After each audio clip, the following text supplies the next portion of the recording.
क्या हुआ जब अयोध्या में हिमालय से दिव्य साधु आए राम लल्ला से मिलने। दोस्तों, जब जब भगवान विष्णु आपने दिव्य रूपों में इस धरती पर आते हैं तो सभी देवी देवता भी उनके दर्शन करने के लिए आ ही जाते हैं। और जब से भगवान विष्णु राम लल्ला के रूप में अयोध्या में विराजित हुए हैं, तब से अनेकों चमत्कार भी अयोध्या नगरी में होते जा रहे हैं। ऐसा लगता है मानो राम लल्ला सभी पर अपनी कृपा बरसा रहे हों। इन्हीं चमत्कारों के बीच हमने हमारे इस चैनल पर आपको अनेकों चमत्कार बताए और आज फिर एक ऐसे चमत्कार की चर्चा करने वाले हैं जिसे सुनने के बाद आपके भी रोंगटे खड़े हो जाएंगे। लेकिन आगे बढ़ने से पहले अगर आप भी राम लल्ला के भक्त हैं तो इस वीडियो को लाइक करके कमेंट बॉक्स में सच्चे दिल से जय श्री राम जरूर लिखें। दोस्तों, आपको बता दें कि हिमालय पर्वत में एक दिव्य शहर मौजूद है जिसे ज्ञानगंज अथवा सिद्धाश्रम के नाम से भी जाना जाता है। कई पुस्तकों में इसे द हिडेन सिटी भी कहा गया है। ऐसा माना जाता है कि यहाँ के लोग अमर होते हैं जो कि योग विद्या में भी पारंगत होते हैं। उनके पास दिव्य शक्तियां होती हैं। यह हिमालय में बसा एक रहस्यमयी दिव्य शहर जिसे धरती का स्वर्ग या स्वर्ग पथ भी कहते हैं। इसे अनेकों नामों से जाना जाता है। ज्ञानगंज मठ, सिद्धाश्रम, संग्रीला और संभाला इत्यादि हिमालय में बसा एक अद्भुत रहस्यमयी जगह, जहां पर सबकी आयु हजारों वर्षों की हो, जहां लोग 12 फीट के हो और हर किसी के पास दैविक शक्तियां हमारी दुनिया से अलग। एक ऐसा शहर जो स्वर्ग के समान हो। इस जगह की खोज ने कई लोगों अपनी ओर आकर्षित किया है। हिंदू धर्म के बहुत सारे पुराणों और वेदों में भी इस जगह का जिक्र मिलता है। इसके अलावा चीन और तिब्बत के धर्म ग्रंथों में भी इस जगह को अलग अलग नामों से जाना जाता है। हिमालय में सच में एक ऐसी रहस्यमयी जगह है जहां किसी की मृत्यु नहीं होती, परंतु इस पवित्र जगह को देखना हर किसी के बस में नहीं है।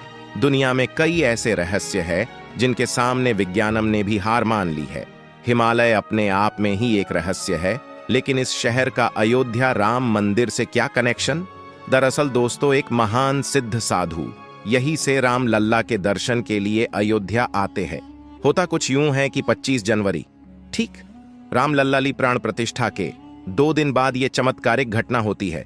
उस दिन भी अयोध्या में श्रद्धालुओं की काफी भीड़ होती है, जिसकी वजह से वहां के सुरक्षा कर्मियों से भी भीड़ काबू नहीं होती। उसी बीच एक दिव्य साधु वहां पर आता है। उस साधु की लंबी जटाएं थीं और एक हाथ में कमंडल और दूसरे हाथ में एक पुस्तक थी। वह साधु भी भक्तों के साथ लाइन में लग जाता है और हाथ में रखी पुस्तक को खोलकर पढ़ते जा रहा था।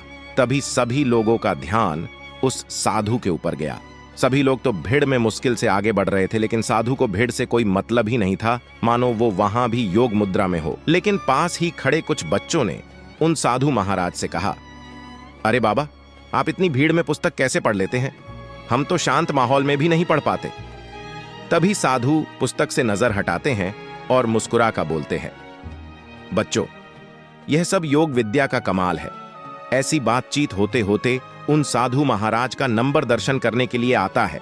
तब वे साधु महाराज दर्शन करते हैं और राम लल्ला के चरणों में पड़कर कहते हैं, हे भगवान, आपके दर्शन करने हिमालय से आया हूं, कृपया करके दर्शन दे। तभी पुजारी जी कहते हैं, अरे महाराज उठिए, इतना समय नहीं है, और भी भक्तजन बाकी है। तभी राम लल्ला के मूर्ति से एक फूल महाराज के कमंडल में गिर जाता है और साधु राम लल्ला का इशारा समझ जाते हैं और आगे बढ़, लेकिन उनकी पुस्तक वहीं पर रह जाती है। तभी पुजारी जी उस पुस्तक को शीघ्रता से उठते हैं और एक भक्त को पुस्तक उस साधु को देने की कहते हैं। वह भक्त दौड़कर साधु का पीछा करता है और उनके पास चला जाता है। जब वह उस पुस्तक को महाराज को वापस करने लगता है तो वह पुस्तक के ऊपर लिखे शब्द पढ़ लेता है, जो कि लिखा होता है ज्ञानगंज। तभी वह भक्त साधु से कहता है, महाराज, ये ज्ञानगंज क्या है और ये पुस्तक कौन सी है? मुझे भी पुस्तकें पढ़ने का शौक है। तभी महाराज कहते हैं, बेटा, ये तुम्हारे काम की नहीं है। ये इंसानों से परे अलौकिक किताब है। इसके अंदर के रहस्य आम इंसान नहीं जान सकता है। वो भक्त फिर से बोलता, हुई महाराज, बस ये तो बता दीजिए, ये पुस्तक मिलती कहाँ है? महाराज बोले, हिमालय में। और वह साधु पुस्तक का पहला पेज खोल के उस भक्त की ओर कर देता है। तभी पुस्तक से इतनी तेज रोशनी बाहर आती है जिसे वह भक्त सहन नहीं कर पाता और आंखें बंद कर लेता है। उसके बाद वह चमत्कारी साधु गायब हो जाता है। जब वह भक्त आंखें खोलता है तो वह पता है कि साधु तो गायब हो चुका था, तब वह भक्त उस साधु को बहुत ढूंढता है, लेकिन वह महाराज कहीं नजर नहीं आते और फिर वह भक्त इस चमत्कार की चर्चा सभी के साथ करता है और सभी को उस हिमालय वाले साधु के बारे में बताता है। तो दोस्तों, क्या लगता है आपको, कौन था वो दिव्य साधु जो कि राम लल्ला के दर्शन करने आए थे? कमेंट सेक्शन में जय श्री राम लिख, साथ ही इस वीडियो को एक लाइक करके चैनल को सब्सक्राइब करें। तब तक के लिए जय श्री राम।